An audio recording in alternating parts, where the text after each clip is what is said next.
ส่งเวลาแห่งความบันเทิงต่อจากนี้ไปเฮาที่มันเพชรดวงจันทร์พร้อมแล้วสิทำการแสดงในมหกรรมคอนเสิร์ตหมอลำก่อนที่มันเพชรดวงจันทร์สิทำการแสดงลูกหลานขอบทบาทสารกาวเจ้าทีเจ้าฐาน เจ้าบ้าน เจ้าซอง เจ้าป่าเจ้าเขา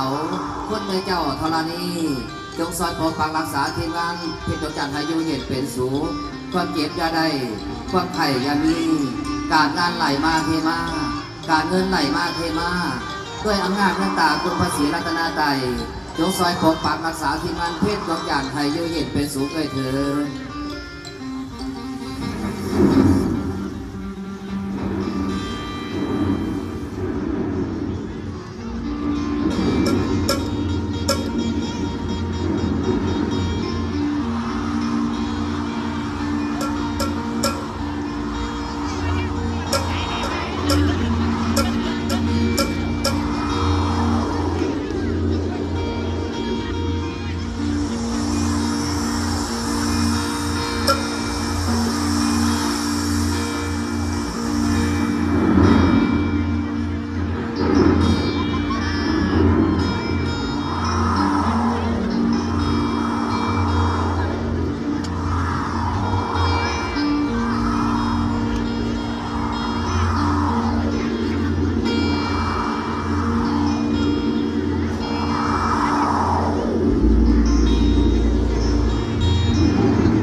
ที่ผ่านไปคือประเพณีอันดีงามวัฒนธรรมเมืองลาวของเราเพิ่นยว่าเมืองลาวลาดซาแดนดอกจำป่าเมืองดอกมูลเสียงแคนเมืองดินแดนข้าวเหนียวเมืองท่องเที่ยวมหานาทีสีพันดอน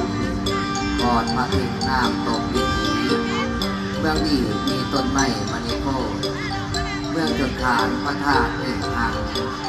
เมืองดังหลวงพระบางมรดกโลกเมืองพระเจ้ามาขายผูพระธาตุหลวงนครเวียงจันทร์ดันลันลือและบือนาสาวโลกต่างกับยองหับ